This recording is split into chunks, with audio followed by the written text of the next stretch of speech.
c'est maintenant. Le grand jury RTL Le Figaro LCI.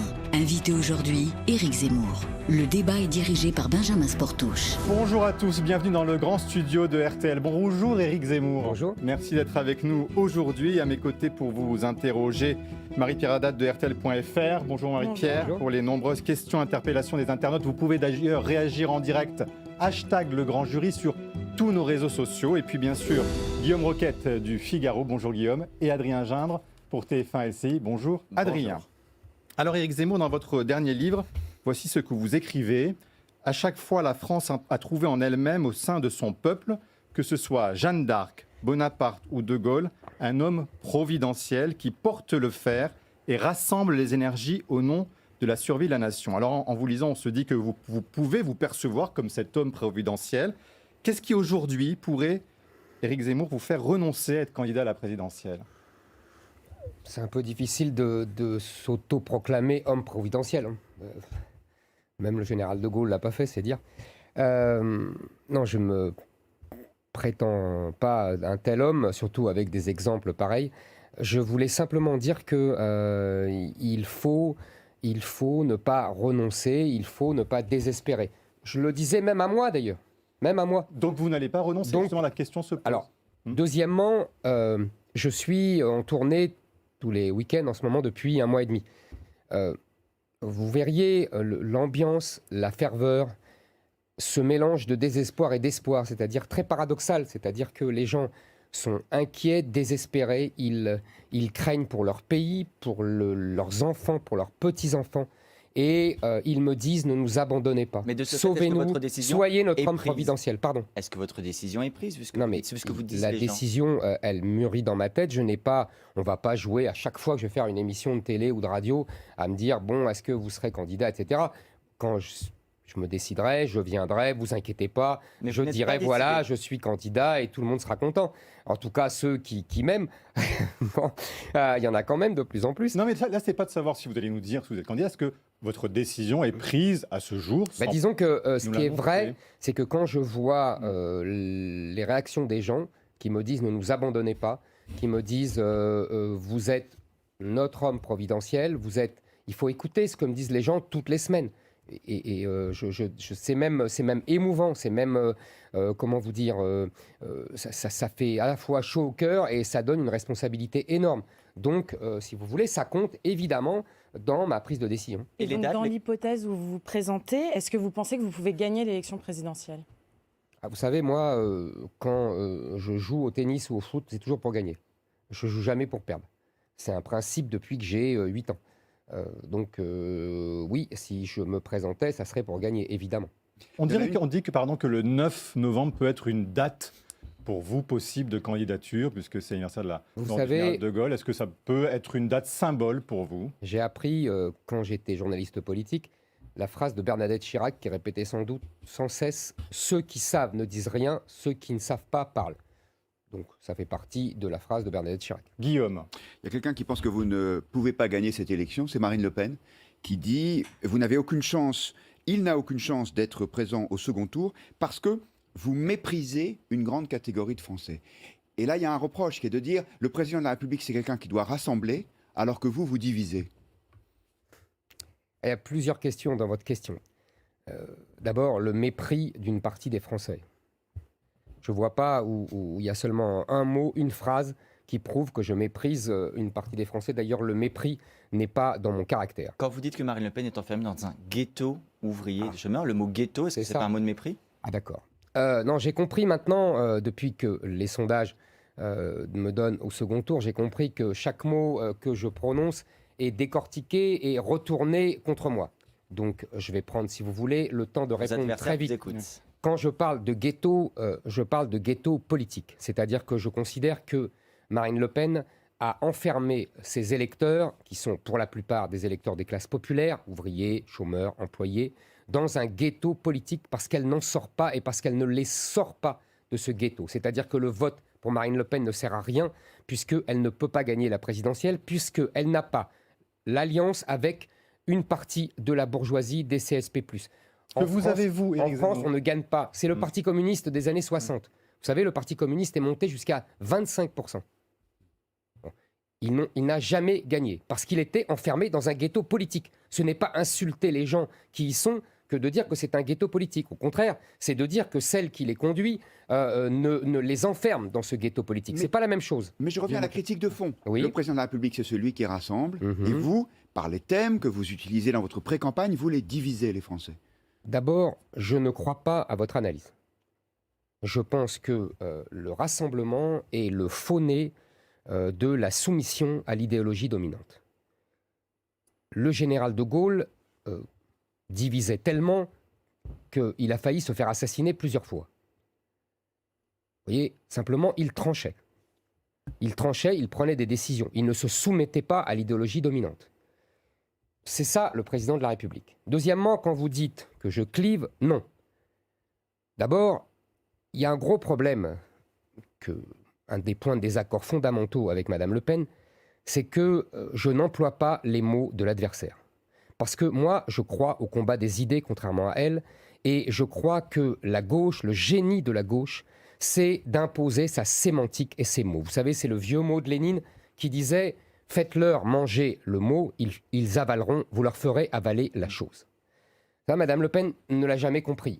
C'est son problème. Vous assumez. Moi, je n'emploie pas les mots des Pardon, mais adversaires. juste- Donc, je clive. Donc, je clive parce que la gauche hurle. La gauche hurle quand Mais je c'est pas parle. cliver Parce qu'elle quand ne... on dit- Attendez, Oui. j'ai pas fini Non, mais ma c'est de démonstration. diviser, au-delà de cliver. Non, c'est non, de je ne diviser. divise pas. Pardonnez-moi, je vais y arriver. Donc, Vous choquez, vous blessez parfois. je choque, je blesse ceux qui veulent être blessés. C'est des professionnels de la blessure. Voilà, il y a beaucoup de professionnels de la blessure dans les médias. Non, Mais c'est pas que les médias, c'est Il y a les gens. beaucoup dans les médias. Attendez. Donc, je continue. Donc, je n'emploie pas, oui, les mots de la gauche. Et c'est pour ça que la gauche hurle. Et c'est pour ça que les médias hurlent. Parce qu'ils sont furieux. Ils ont compris qu'ainsi, je m'émancipais de leur dictature et j'émancipais les gens de leur dictature. C'est ça le plus grave pour eux. Donc ça, ils m'en veulent. Maintenant, excusez-moi, hein, mais quand vous dites que je clive et que être président rassemble, et c'est rassembler, c'est moi qui rassemble. Quand vous avez 67% des Français qui craignent le grand remplacement, 67% Guillaume Roquette, hein, c'est qui rassemble? Je suis le seul à employer ce mot-là. Madame Le Pen prend une moue dégoûtée quand elle entend ce mot. Quand je lis que 63% des Français considèrent que l'islam, pas l'islamisme, est une menace pour la République, qui rassemble? Je constate que Madame Le Pen est dans le dernier tiers de gauche de la France.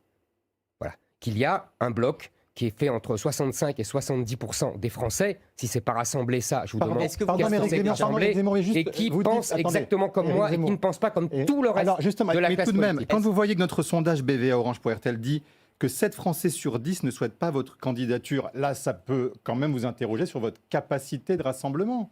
Mais, Puisque vous parlez des sondages, Mhm. les mais évoquez. vous savez, pour l'instant, 1, je ne suis pas candidat, 2, on est au premier tour. Donc, je reçois les sondages. Moi, je vois sur le fond. Pas ma personne qui compte. La personne, c'est l'important, c'est le fond. Le fond, Mais une il y a élection présidentielle, c'est une 70%, incarnation. les 70% des Français qui sont d'accord avec les mots que j'emploie, qui clivent, qui choquent, qui blessent, etc. Maintenant, après, moi, je suis sûr que les Français vont tout à fait comprendre que entre celui qui emploie les mêmes mots qu'eux, celui qui fait les mêmes analyses qu'eux, c'est évident que c'est celui qui est le plus proche d'eux. Une question, Marie-Pierre. Oui, justement, quand vous dites que vous n'êtes pas candidat, on a reçu beaucoup de commentaires d'internautes, notamment Guillaume qui habite à Bordeaux. Je précise que ce n'est pas celui qui est en plateau avec nous. Il déclare, lui, que votre non-candidature, c'est un faux suspense. Et il dit, pourtant, vous dénoncez le cynisme des politiques. Et il trouve que là, au final, vous faites la même chose que ces politiques que vous dénoncez. Donc, pourquoi agir ainsi et au final, dénoncer et faire exactement la même chose? Mais parce que je vous ai déjà dit que je choisis mon moment. Je ne me laisse pas imposer mon tempo par les journalistes. Donc C'est votre tout. décision est Vous parlez prise et vous allez français choisir votre qui, moment. qui s'interroge Ma là-dessus. décision est prise dans ma tête. Vous ne savez pas ce qu'il en est. Et je choisirai mon moment. C'est pas vous qui allez m'imposer mon tempo. Personne C'est ne une règle personne ne d'or. vous impose, mais on a Mais bien votre compris que votre décision décision est était prise. Juste une question technique. Être candidat, ça veut dire à un moment avoir des parrainages et des dons. Est-ce que vous avez les parrainages et les dons, l'argent, le budget qu'il faudra pour cette campagne? Ça, il y a des gens, vous savez, ça fait des mois que des gens qui souhaitent ma candidature, ils travaillent. Donc, Mais vous ne on regardez pas verra ce qu'ils bien. font Comment? Vous ne regardez pas ce qu'ils font. Vous ne savez pas combien vous avez de parrainages ou de dons aujourd'hui? je regarde de loin. Vous savez, c'est pas mon souci, c'est pas mon sujet. Chaque chose en son temps et chaque personne fait selon ce qu'il sait faire. Moi, ce que je sais faire, c'est défendre des idées, c'est écrire des livres, c'est l'aller porter la bonne parole auprès des gens qui se reconnaissent en ce que je dis. Pardon, juste une petite chose sur les parrainages. Vous-même, vous en sollicitez. On vous a entendu en Corse, par exemple, au micro d'un reporter de RTL, Thomas Després. Vous vous entendez solliciter auprès d'un sénateur corse son parrainage. Donc vous-même les sollicitez. Mais quand je discute avec des maires, je leur dis, est-ce que vous seriez susceptible, si j'y allais, de me donner un parrainage ? Il en faut 500. Vous avez une idée du nombre de gens qui déjà vous ont promis leur parrainage? Non, je n'ai pas. J'ai une idée, mais pour l'instant, ce n'est pas à être rendu public. Voilà, les gens travaillent, ils travaillent sérieusement. On avance. Les maires sont de plus en plus sensibles à mon discours. Vous savez, quand vous voyez un candidat potentiel qui est à 17-18% dans les sondages, de plus en plus de maires se disent ça serait un déni de démocratie qu'il n'ait pas ces 500 parrainages. Ça me paraît le bon sens, et les maires sont très sensibles au bon sens, même si ils sont sujets à des pressions absolument scandaleuses, des comités, je vais vous dire de quoi, des communautés de communes, des métropoles, qui leur accordent des subventions et qui leur disent si tu donnes tel parrainage à tel candidat, fais gaffe, tes subventions sauteront. Ils me racontent tout ça. C'est absolument scandaleux, mais ça, c'est dû à la loi inique de M. Hollande d'avoir rendu public les noms. Mais davantage des contre vous que contre parrainages. les autres, Pardon. davantage contre vous que contre d'autres candidats d'opposition? Je pense que c'est davantage contre moi. Disons que je dérange un système partisan qui était bien huilé et qui s'attendait à un grand théâtre pour 2022, avec un second tour attendu et prévu par tous les médias et par tous les sondages entre Marine Le Pen et Emmanuel Macron, et une belle victoire, aux surprises, d'Emmanuel Macron. Tout ça est un peu bouleversé par mon irruption. Vous êtes en train de créer un parti politique ou pas, Éric Zemmour? Mais ça fait des mois qu'il a été créé, une association. Les amis d'Éric Zemmour, est-ce que ça va se transformer en parti politique? Mais il a déjà été juridiquement transformé, ça fait longtemps. Il n'y a rien de nouveau. Mais vous n'en avez sous pas le la soleil, présidence. ça fait des mois. Vous n'en avez pas la présidence. Mais si vous voulez, peu importe que j'ai la présidence, pas la présidence, vous savez, tout ça, c'est des détails. D'accord. Ne m'enfermez pas dans des détails. Pas de On est là mais pour juste parler. votre décision est prise. Ne parlez pas de la cuisine, ça n'intéresse personne. On va venir au fond. Est-ce que vous pouvez juste nous dire... Ça fait 10 minutes que je suis là, vous parlez de cuisine. Est-ce qu'il y a une échéance? À part Guillaume qui parle de on va sujets venir, sérieux. mais est-ce qu'il y a une échéance pour justement que vous disiez aux Français votre choix, votre décision? Est-ce que dans votre tête, vous dites c'est dans les 15 jours, dans le mois qui vient? Non, il n'y a pas d'échéance. Il n'y a pas d'échéance. Ok, alors on va sur le fond des sujets, notamment bien sûr sur le pouvoir d'achat, puisque c'est une préoccupation principale des Français. On le voit dans tous les sondages, Adrien Gindre. C'est même la première préoccupation des Français dans la dernière enquête d'Ipsos. Et cette semaine, le Premier ministre a annoncé 100 € pour 38 millions de Français qui touchent moins de 2 000 € net par mois. C'est une indemnité inflation, c'est le nom qui lui a été donné. Est-ce que vous considérez que c'est la bonne méthode et que le gouvernement a eu raison d'agir ainsi? Il y a deux choses. D'abord, il y a des gens, effectivement, qui souffrent, qui ont des petits salaires. En France, il y a beaucoup de petits salaires. Il y a des gens qui gagnent moins de 2 000 €. Il y a même beaucoup de gens au SMIC à 1 250 €. Et donc, pour eux, 100 €, c'est important. Ça leur permet d'améliorer leur fin de mois. Et donc, effectivement, pour eux, ils seront toujours contents de recevoir ce chèque. Maintenant, je voudrais dire... Voilà, donc c'est très bien. Je suis très content pour eux. Maintenant, il faut comprendre un peu... vous savez, on n'est pas obligé toujours de voir par le bout de la lorgnette de l'individu, de la famille, etc. On peut essayer de voir globalement pour le pays. Je constate deux choses. D'abord, le gouvernement fait un chèque de 100 €, il va en récupérer beaucoup plus avec l'augmentation des taxes. En vérité, il donne de l'argent avec de l'argent que vont payer les gens. Il n'augmente pas les taxes. Il y a davantage il de n'augmente pas les taxes, mais comme il y a une augmentation du prix de l'essence, les taxes vont augmenter. Et donc, il va récupérer beaucoup plus. Deuxièmement, il arrose large. C'est-à-dire que même les gens qui n'ont pas d'automobile recevront ces 100 €. C'est-à-dire qu'en gros, les gens qui ont une automobile subventionnent les gens qui vont à pied ou à vélo. Vous auriez fait quoi, vous, du coup? Je finis. Troisièmement, et on aurait pu, je vais vous répondre, on aurait pu imaginer, mais ça aurait été beaucoup plus coûteux pour les finances publiques, mais beaucoup plus honnête vis-à-vis des gens, une baisse des taxes sur l'essence.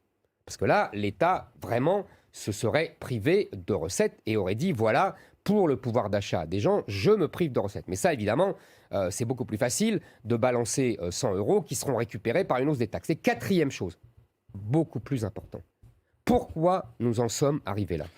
Pourquoi le prix de l'essence augmente ? Pardon, mais Pourquoi juste- le... oui, Ah mais non, ça- excusez-moi, ça- c'est ça- important.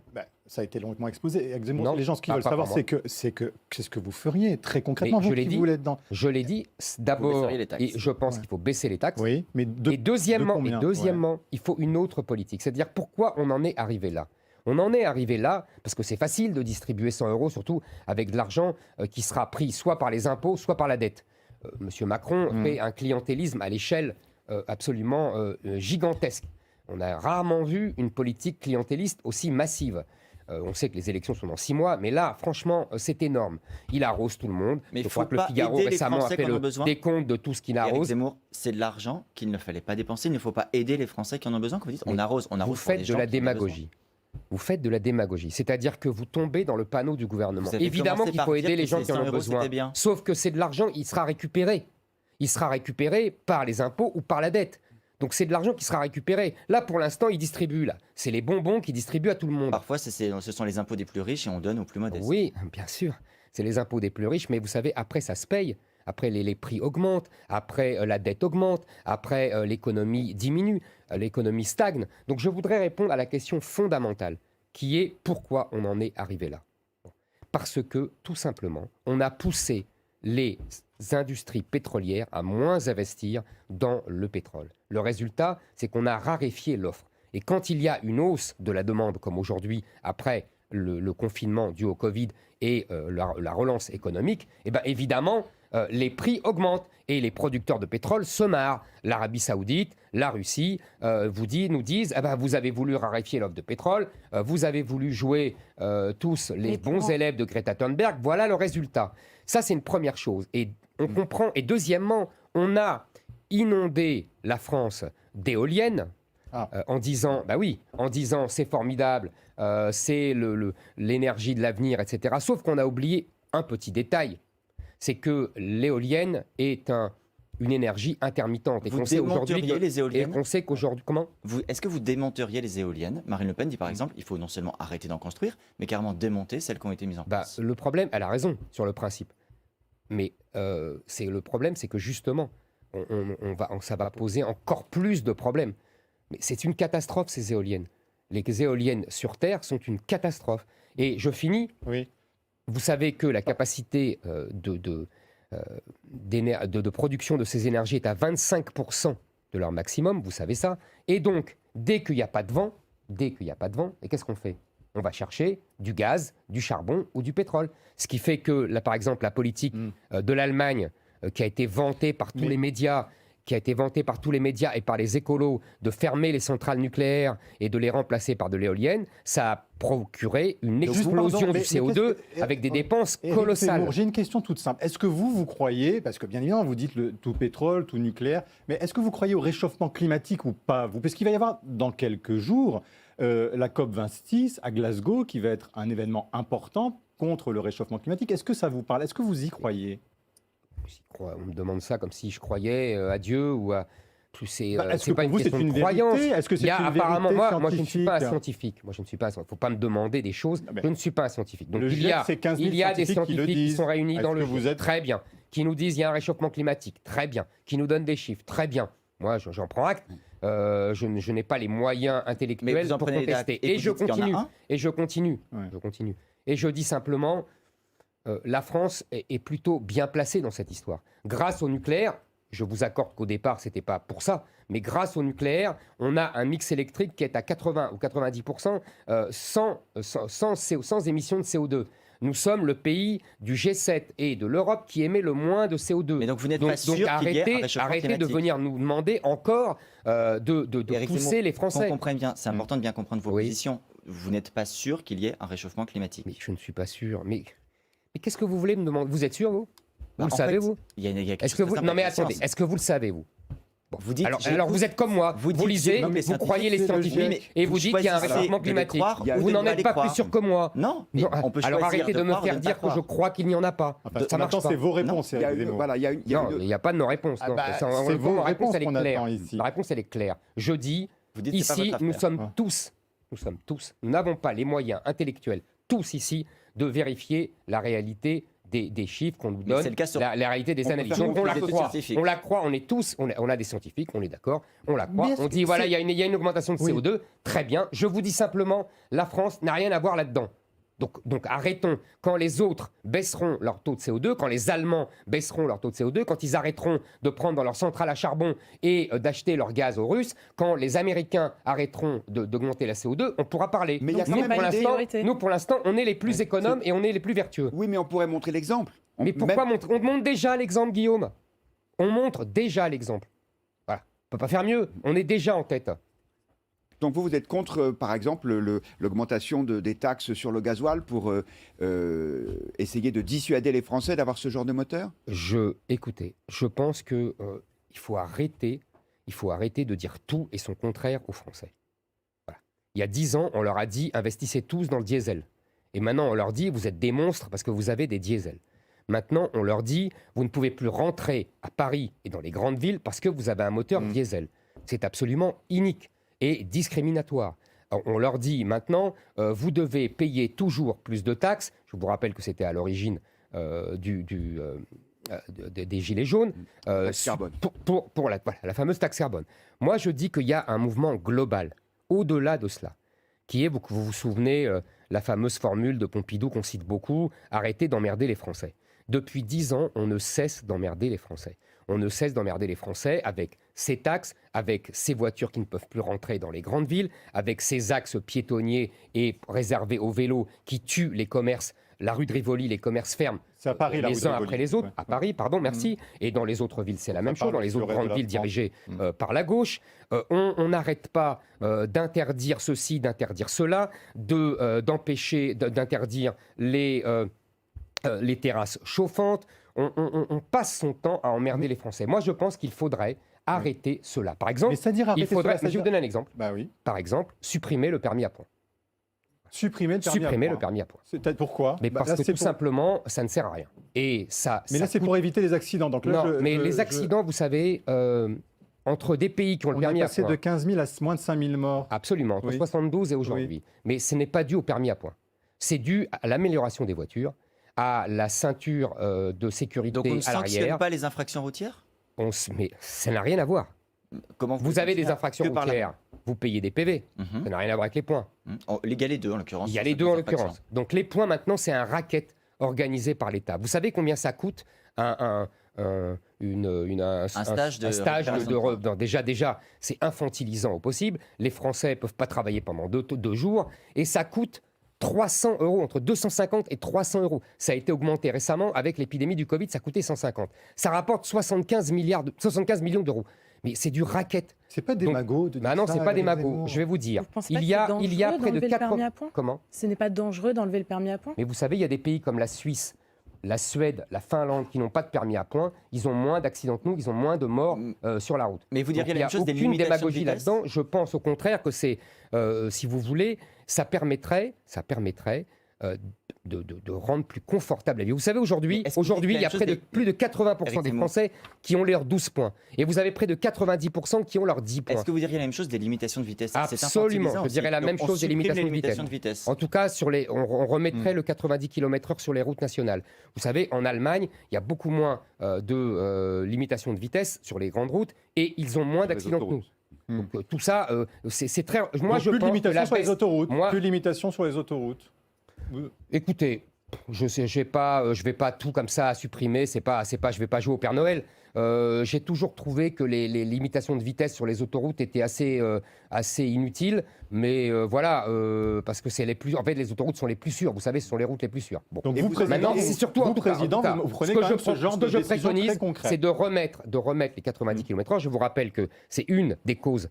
Encore une fois, des Gilets jaunes, c'est parce Les qu'Édouard Gilets Philippe jaunes. s'est braqué là-dessus, et que déjà aujourd'hui, il y a 33 départements qui ont remis les 90 km/h et sur les routes nationales. Et simplement, aujourd'hui, on passe sans fin de 80 à 90 km/h, et ça permet évidemment de pouvoir faire flasher les automobilistes. Vous savez, c'est simple, hein. Oui. Plus l'État est faible avec les vrais délinquants, avec les vrais trafiquants, avec les types qui font des rodéos motorisés dans les banlieues, et l'automobiliste, là, lui, l'automobiliste, c'est une vache à lait, et là, on est dur avec lui. Et Alors, vous enlèveriez Adrien, au maire l'autorisation de limiter à 30 km/h, comme c'est le cas à Paris, dans d'autres Ah, grandes ça villes, serait la une très bonne circulation. idée, voyez-vous, parce que C'est les 30 km/h qui sont une très bonne idée? Non, d'enlever au maire ce droit. Ça date de 2015, je crois.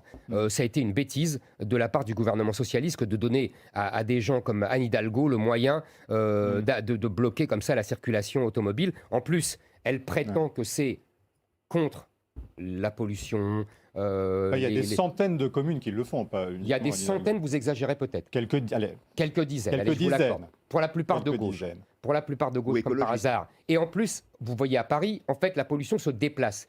Et les embouteillages provoquent de la pollution. Et en attendant, elle rend impossible la vie des Français et des automobilistes. Je vous rappelle qu'il y a 18 millions de Français Bien sûr. qui ont besoin de leur voiture pour aller travailler. On n'est pas tous à Paris à avoir le métro. Puisqu'on parle sanctions et non Vous fonctions. faisiez une allusion question à l'instant Adrien. au rodéo urbain, par exemple. La semaine dernière, à votre place, Valérie Pécresse faisait une proposition, enfin renouvelait une proposition, durcir les peines dans les quartiers les plus criminogènes. Est-ce que c'est une bonne idée?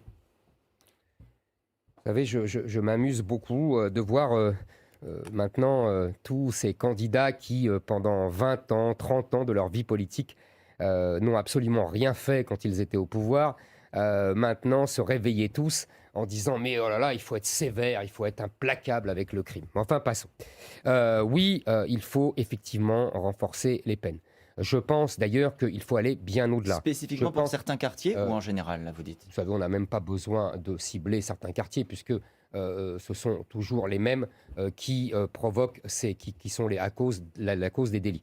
Donc, il faut simplement un plan plus global. D'abord, il faut contraindre les juges à émettre ces peines. Parce que les juges, beaucoup par idéologie, d'autres, d'ailleurs parce qu'on leur dit qu'il n'y a pas de place en prison, ce qui est vrai, refusent de sanctionner et libèrent à la grande fureur des policiers qui ramènent les mêmes 10 Il y a fois, 15 15 000 fois. places de prison qui sont en construction ou qui sont engagées Ouais, mais ça jusqu'à fait, vous savez, 2027. ça fait 4 ans que j'entends ça, et ça fait même 15 ans que j'entends ça. Sauf que les peines de prison, Vous les voulez places de combien vous prison, voulez pardon, en- ne sont toujours pas construites. Combien vous en construiriez-vous Non, moi Éric Zemmour d'abord, il y a des choses beaucoup plus simples à faire. Il y a 25% d'étrangers dans les prisons françaises à expulser. Déjà, ça libérerait vos 15 000 places. De manière immédiate ou en fin de De peine? manière...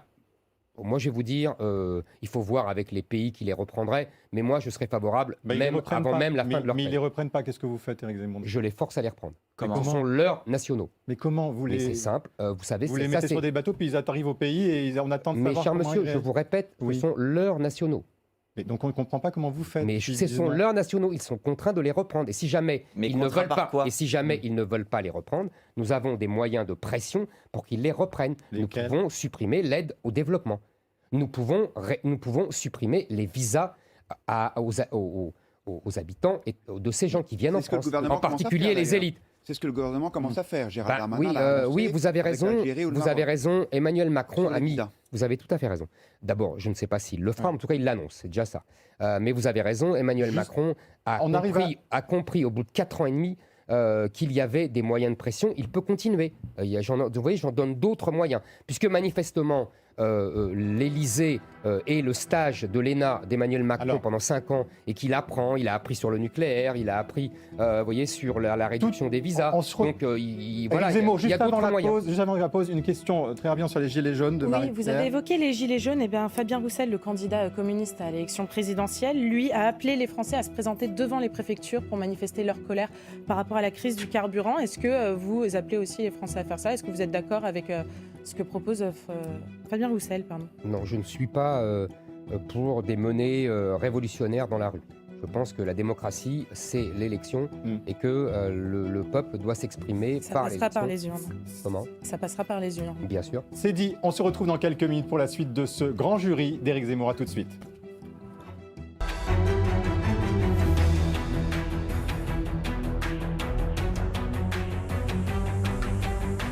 Suite du grand jury RTL Le Figaro LCI. Invité aujourd'hui, Éric Zemmour. Le débat est dirigé par Benjamin Sportouche.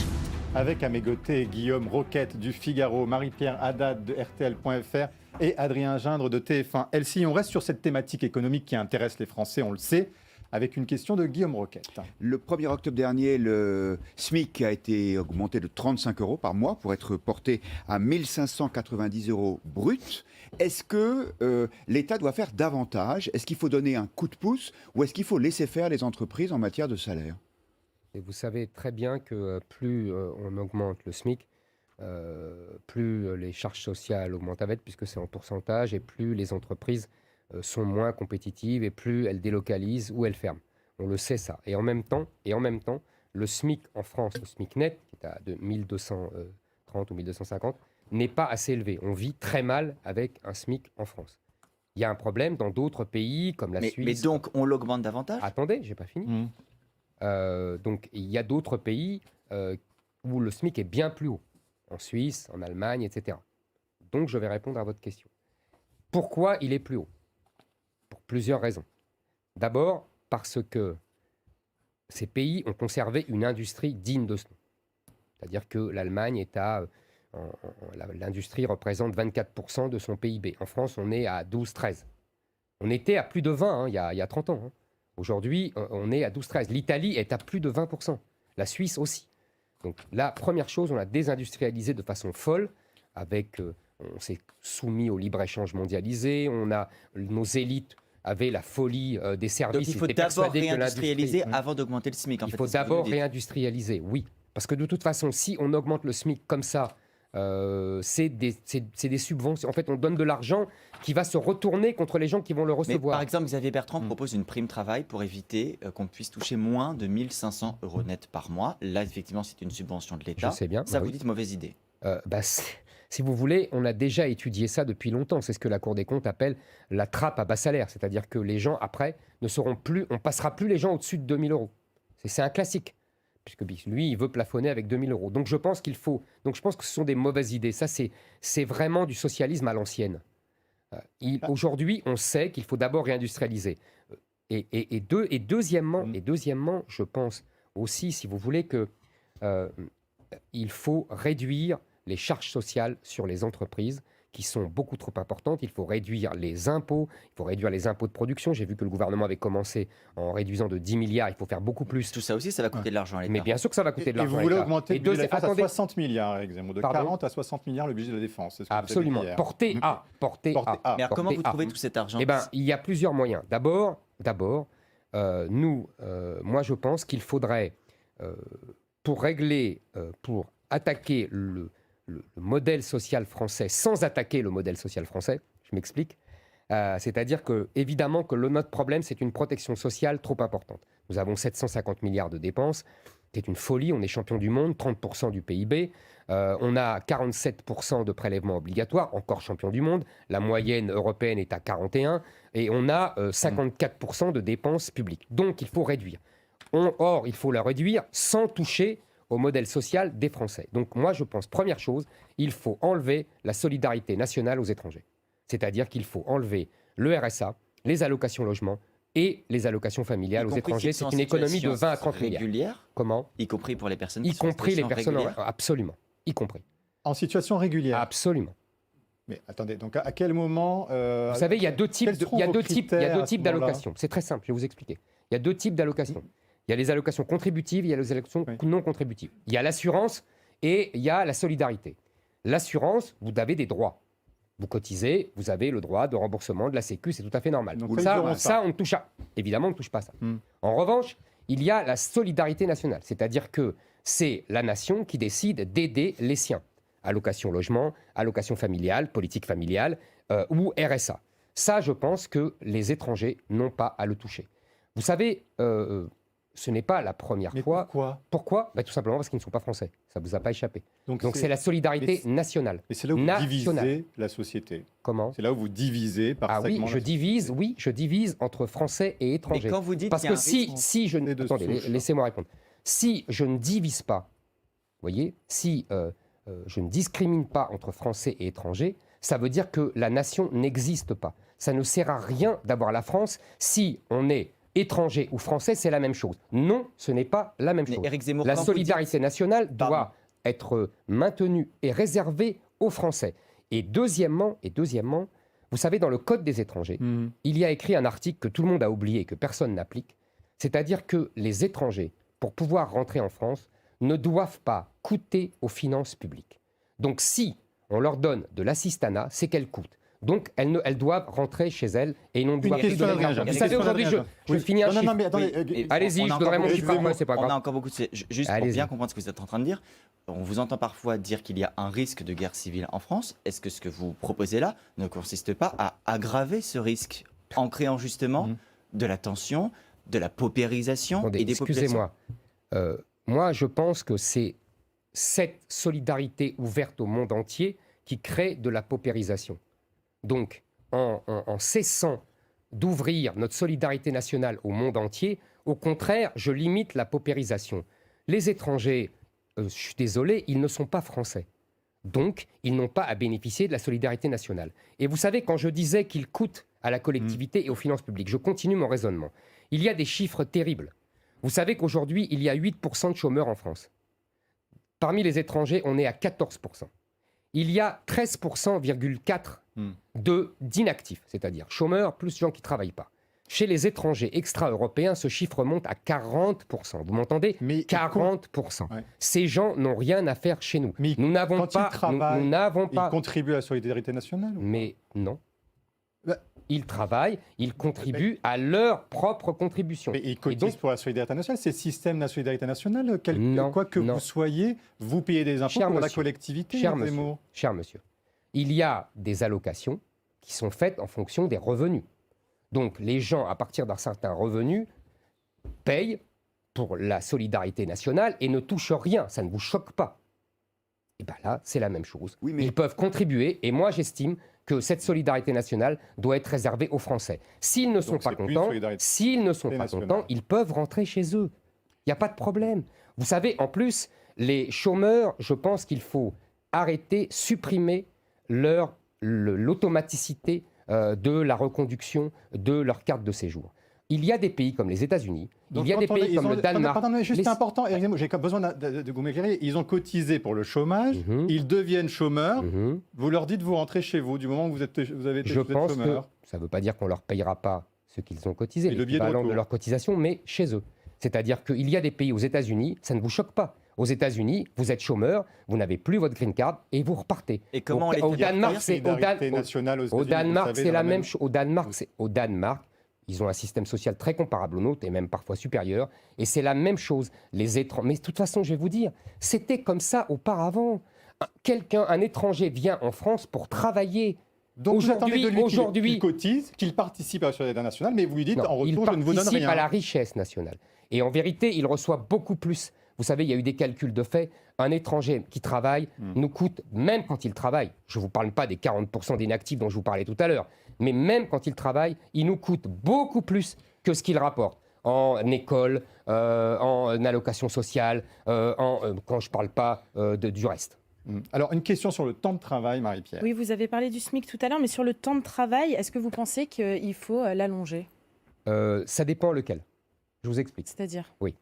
J'ai beaucoup parlé là récemment avec des chefs d'entreprise et je leur ai posé la question sur les 35 heures. Et ils m'ont tous dit que ce n'était plus un problème. Donc revenir à rester à 35 heures. Ça ne sert à rien. Tous m'ont dit ça, dans le privé. Je ne vous parle pas dans la fonction publique, il faudrait y réfléchir. Mais dans le privé... dans la fonction publique, oui, peut-être. j'ai pas... écoutez, je ne vais pas... non, mais je vous pose la question. Je vous dis simplement, il me semble que dans la fonction publique, pour régler un problème de sous-effectif dans certains secteurs, on pourrait peut-être passer à 39 heures. Je ne vous dis pas... voilà, je sais pas, vous voyez, je ne dis pas ça comme ça en claquant des doigts. Je vous dis, c'est une idée que je lance. Dans le privé, les patrons me disent, ça ne servira à rien. En revanche, on a un problème d'activité globale. C'est-à-dire que nous sommes le pays d'Europe où l'activité globale sur toute la vie est la plus faible. Pourquoi ? Parce que les jeunes rentrent plus tard dans la vie active, merci, et les gens sortent plus tôt. Bon.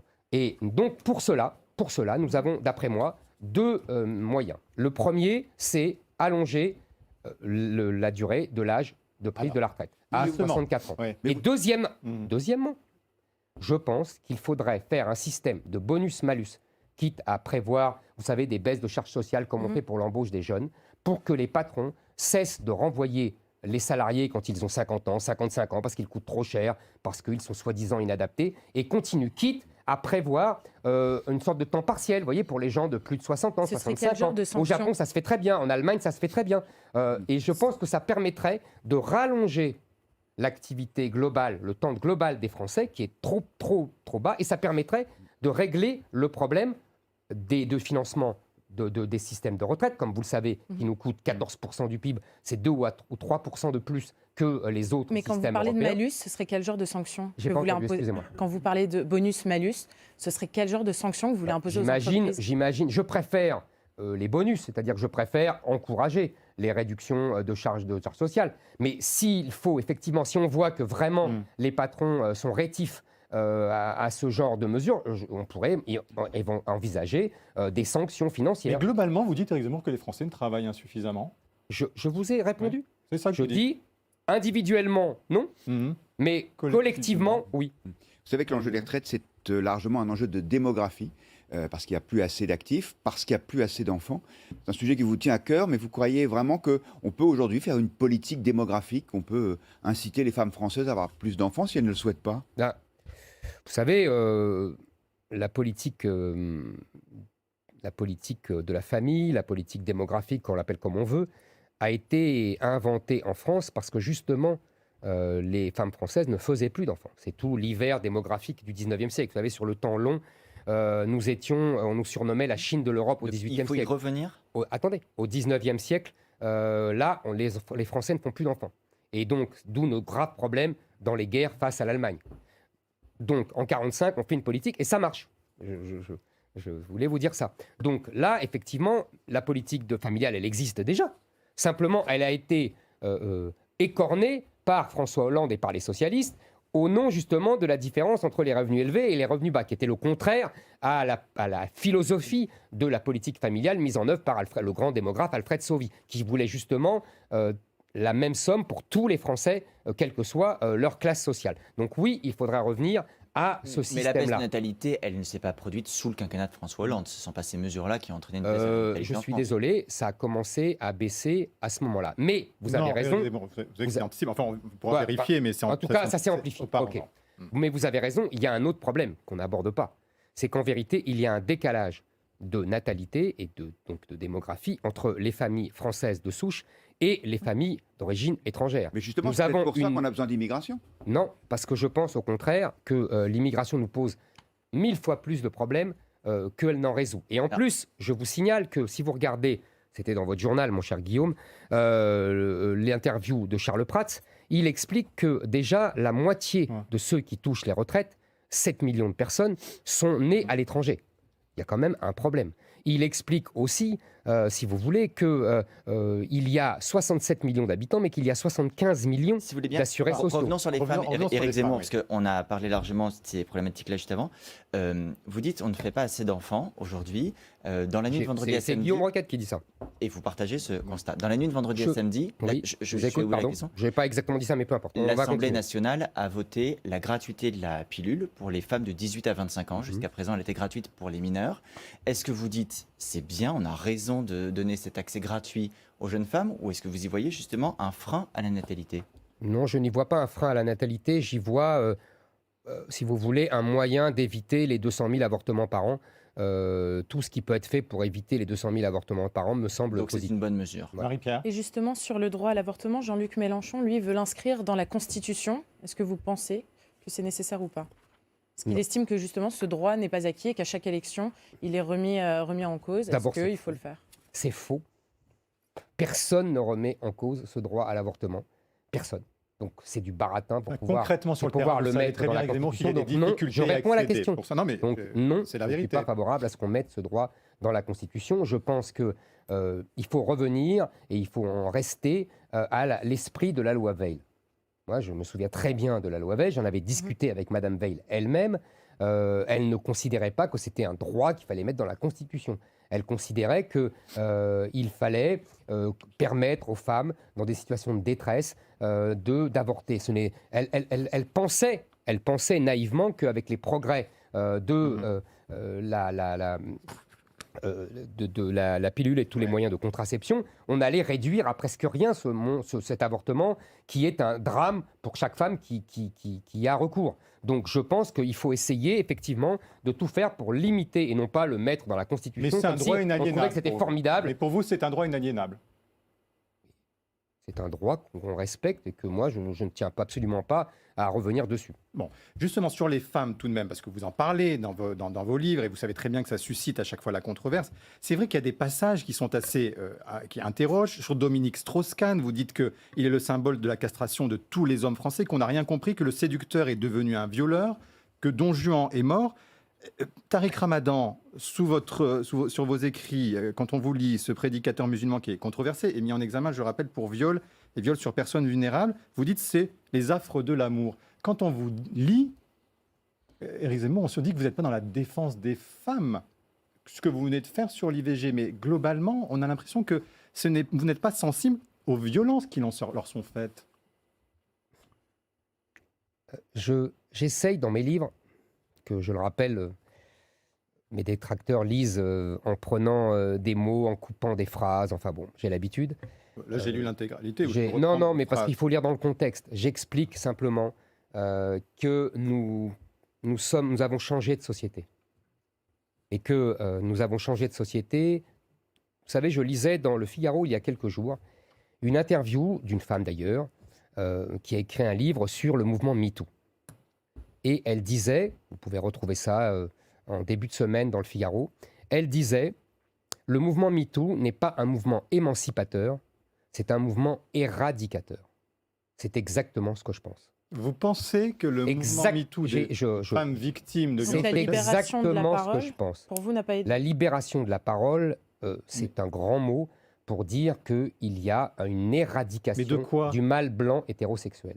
Voilà ce que je pense. Je pense comme cette dame qui a écrit apparemment un livre remarquable. Je vous renvoie à cette interview. Mais c'est-à-dire ce mouvement a nuit à quoi là? Aux femmes, aux hommes, aux relations entre les hommes et les femmes. Combien en ont eu besoin c'est de la délation ce qui s'est passé, monsieur. C'est de la délation. En plus, avec les réseaux sociaux, les gens sont accusés, alors que pour la plupart, ils sont innocents. Vous avez vu le nombre d'affaires qui ont tourné en eau de boudin. Mais vous niez l'existence de violences faites aux femmes. J'essaie de comprendre, Éric Zemmour, puisque vous dites, bon, c'est de la délation. Alors, d'abord, je vais vous dire. Je suis peut-être, contrairement à mes détracteurs, le seul qui défende vraiment les femmes contre les violences. Parce que ces violences, où est-on lieu? Où ont-elles lieu? Par qui? Il faut comprendre exactement ce qui se passe aujourd'hui et il faut arrêter de fantasmer sur il n'y a pas de violence sur les femmes faites, parce qu'en fait vous êtes en train de cibler l'immigration, si je comprends bien. Je suis en train de cibler l'immigration, sur les femmes. Je suis en train de cibler les banlieues où les femmes n'ont pas le droit de se mettre en jupe. Je suis en train de cibler les banlieues où les femmes n'ont pas le droit de rentrer dans les cafés. Je suis en train de cibler les banlieues où elles se font cracher dessus quand elles ne sont pas en pantalon informe. En dehors de ces quartiers, il y en a évidemment. Les femmes ont peur partout, dans les métros, dans le RER. Dans les rues, parfois, dans tous les milieux. Non, monsieur, non, monsieur, non, ce n'est pas tous les milieux. Non, je suis désolé de vous le dire. Non, ce n'est pas tous les milieux. Aujourd'hui, les violences faites aux femmes, on sait d'où elles viennent. On sait, Madame Schiappa d'ailleurs, dans un instant de lucidité, ce qui lui est assez rare, avait dit il y a quelques années qu'elle voulait expulser tous les étrangers responsables de violences aux femmes. J'attends l'application de cette bonne mesure. Est-ce que vous êtes, Éric Zemmour, pour l'égalité femmes-hommes? Mais vous savez, je suis évidemment pour l'égalité entre les hommes et les femmes. Je pense que les femmes ont le droit à de prendre tous les métiers, à faire ce qu'elles veulent, et de façon tout à fait libre et déterminée. Maintenant, je voudrais vous dire, contrairement au mouvement MeToo, contrairement à la théorie du genre, je pense, moi, qu'un homme n'est pas une femme et qu'une femme n'est pas un homme. Voilà. Alors, à partir du moment où on dit un homme n'est pas une femme et une femme n'est pas un homme, on est accusé d'être misogyne et de vouloir la mort des femmes. Non, au contraire. Je pense qu'il y a beaucoup de femmes. Je pense que la plupart des femmes pensent comme moi et sont exaspérées par ce mouvement féministe indifférencié. Attendez, non, je continue. Je voulais simplement dire que les féministes qui, soi-disant, défendent les femmes, quand il y a des vraies agressions contre les femmes, alors là, elles prétendent qu'il faut élargir les trottoirs et que dire cela, c'est du racisme. Mais pourquoi vous Ce sont les féministes. Je pense qu'aujourd'hui, les féministes qui m'accusent sont les vrais ennemis des femmes. Mais vous êtes un peu dans le tout ou rien quand même, parce que vous dites Mon il y a des agressions dans les banlieues, il y a des raisons culturelles, religieuses, mais il y a aussi des agressions contre les femmes dans d'autres milieux. On se dit, en étant aussi systématique, vous affaiblissez votre propos. Je ne suis, vous savez, moi, je ne suis pas systématique, mais je respecte la statistique. Il y a toujours eu des violences faites aux femmes. Il faut évidemment qu'elles soient sanctionnées et sévèrement. Seulement, je pense qu'aujourd'hui, nous avons, si on en parle autant, c'est parce qu'il y a une explosion des violences faites aux femmes. Mais pas seulement faites aux femmes d'ailleurs, mais surtout faites aux femmes et qui est due à l'explosion de l'immigration. C'est l'heure de vous, président. Le grand jury. Vous, président. Pour ou contre, Éric Zemmour, la suppression de 200 000 fonctionnaires, comme le propose Valérie Pécresse? Contre. Contre. Je pense qu'il faut être plus sérieux et faire une évaluation des vrais besoins des administrations. Mais ça, pour ça, il faut être au pouvoir. Pour ou contre, ce que vous, visiblement, vous pouvez souhaiter, pour ou contre l'interdiction des signes religieux dans l'espace public? Pour. Comme a proposé Marine Le Pen. Est-ce que c'est l'interdiction du port du voile pour les mineurs et pour tous les signes religieux qui pas voile dans l'espace public la laïcité, pour tout le monde? dont on parle tout le temps, c'est la liberté religieuse, c'est la tolérance, c'est la discrétion de l'État et c'est surtout la discrétion des gens. Alors, donc, dans l'espace public, il n'y a pas de signes religieux ostentatoires qui voilà, c'est tout. On changerait de société si vous étiez président de la République, parce que cette liberté-là, elle serait enlevée aux gens, vous l'assumez. On ne changerait pas de société, on reviendrait à une société qui fonctionnait beaucoup mieux. Moi, j'ai connu dans mon enfance, excusez-moi, même avec moins une de liberté société où il y a, individuelle. mais c'est pas une liberté que d'imposer. Vous savez, jadis, Jean-Luc Mélenchon, il a changé d'avis depuis, avait une très jolie formule. Il disait le voile islamique, c'est de l'auto-stigmatisation des femmes qui ensuite se plaignent d'être stigmatisées. Il parlait d'or à l'époque. Je poursuis. Pour ou contre, parce que vous avez parlé, on le sait, des prénoms, ça vous est attaché maintenant. Il faut avoir un premier prénom qui soit français. Est-ce que vous êtes pour ou contre l'interdiction du port de vêtements dits ethniques, par exemple, Éric Zemmour? Puisque vous dites que l'assimilation, ça passe par les mœurs. À Rome, fait comme les Romains. Donc, par exemple, on ne peut pas avoir un boubou africain, on ne peut pas avoir une djellaba dans l'espace public aujourd'hui. Un boubou africain, c'est pas possible. Je ne vais pas aller à la République. police des vêtements à ce point. Je pense que c'est déplacé, oui. En France, on fait comme les Français. Ça on peut pas s'habille être comme une les singularité, une volonté personnelle de Vous se savez, différencier. Il faudrait aller un peu plus profondément dans votre remarque. Parce que c'est justement tout le génie de l'islam et des propagateurs de l'islam que d'avoir utilisé votre réflexion, c'est-à-dire le respect de la singularité individuelle, pour imposer une religion qui est une religion totalitaire et qui méprise l'individu et la liberté individuelle. L'islam est une religion totalitaire. Absolument. L'islam est. Vous savez, le grand. J'ai le temps de répondre. Le grand Ernest Renan, en 1883, dans une conférence sur l'islamisme et la science, disait exactement ceci. Si vous me permettez, je vais la citer entièrement. L'islam est l'union indiscernable entre le temporel et le spirituel. C'est le règne d'un dogme. C'est les plus lourdes chaînes qu'on ait mises au pied de l'humanité. C'est dit. Je poursuis. Pour ou contre revenir sur le mariage pour tous? Je pense que le mariage pour tous a été une erreur. Je maintiens qu'il a été une erreur car il a ouvert la boîte de Pandore. Il a Mais vous le maintenez ou pas? parodié le mariage. Je ne vais pas démarier les gens. Ce serait ridicule. Mais c'est-à-dire vous arrêtez. En revanche, je vais absolument, j'aimerais qu'on arrête avec, par exemple, la PMA sans père, qu'on arrête de favoriser la GPA. On va bloquer tout ça. Mais vous supprimez le mariage pour tous. Est-ce qu'on pourra se marier? Je ne vais pas démarier les gens. Mais est-ce qu'ils pourront se marier, ceux qui ne sont pas mariés, les couples homosexuels? Écoutez, pour l'instant, oui, on verra. On verra, pas sûr. Pas sûr. Pour ou contre le retour d'un ministère de l'identité nationale, voire de la civilisation, comme vous dites? Je pense qu'il y a, au-delà de ce gadget, il y a des choses plus sérieuses à faire. Pour ou contre le rétablissement de la peine de mort pour certains crimes? Pour l'instant, non. Pour ou contre refleurir la tombe du maréchal Pétain? Franchement, c'est vraiment... Alors là, vous savez, le maréchal Pétain, comme l'a dit Emmanuel Macron, a été un grand soldat en 16. Puis, voilà, il a... Qu'est-ce que vous feriez si vous étiez président? Je ne vais pas fleurir la... Qu'est-ce que vous voulez m'enfermer dans fleurir la tombe du maréchal Pétain? C'est un sujet, vous savez, ça n'intéresse personne. Le maréchal Pétain n'est pas candidat à l'élection présidentielle. Donc, voilà, non, mais il y a des cycles de commémoration que le président de la République préside régulièrement. Le maréchal Pétain n'est pas dans ce cycle de commémoration. Non, mais il était dans le cycle de commémoration des grands soldats de la Première Guerre mondiale, et c'est tout à fait légitime. Même le général de Gaulle lui-même le disait. Une toute dernière question. Ce matin était invité sur Radio J Samuel Sandler, qui est le père de Jonathan Sandler et le grand-père de Harry et Samuel, qui ont été tous trois, vous le savez, assassinés par Mohamed Merah en mars 2012. Il vous le dit, ceci, pas une seule fois Zemmour n'a prononcé le nom de Sandler. Par contre, le nom de l'assassin est bien dans sa tête. Ça fait très mal. C'est un soutien subliminal au terrorisme de la part de Zemmour. Il vous demande de vous excuser. Franchement, je pense que M. Sandler, vous voyez, je le prononce, M. Sandler est malheureusement... et c'est tout à fait, je le comprends très bien, obsédé par sa douleur, et c'est tout à fait légitime. Il est aussi, je le crains, manipulé par des avocats qui veulent se servir de lui pour me combattre. Il est manipulé, vous pensez? Je pense que malheureusement, il est, pas la parole de en tout cas, il est l'émotion. instrumentalisé. Éric Je Zemmour, retire le mot manipulé. est-ce qu'il vous arrive de regretter des propos que vous avez tenus ou écrits? Non, je ne regrette jamais rien.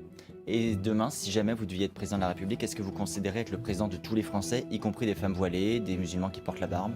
Non, je ne suis pas, je suis désolé, je ne suis pas le président des femmes voilées. Je suis le président, si je devais devenir président, des présidents des Français, qui veulent être Français et qui veulent rester Français. Et non pas ceux qui veulent imposer l'islamisation du pays et transformer le pays en Liban en grand ou au pire en République islamique. Non, je ne suis pas le compatriote de ces gens-là. Même s'ils ont la nationalité française. S'ils ont la nationalité française, ils devront absolument respecter les lois. Tout ce que vous nous avez dit ne sonne pas comme un programme de futur président de la République, en tous les cas qui souhaite l'être. Et vous me posez des questions, je réponds. D'accord. Donc pour vous, ce n'est pas un... On a l'impression que c'était une partie d'un programme. Eh ben, c'est à vous de le dire. Merci Éric Zemmour, merci à tous les trois, merci à tous de nous avoir suivis. Très bonne semaine, à la semaine prochaine.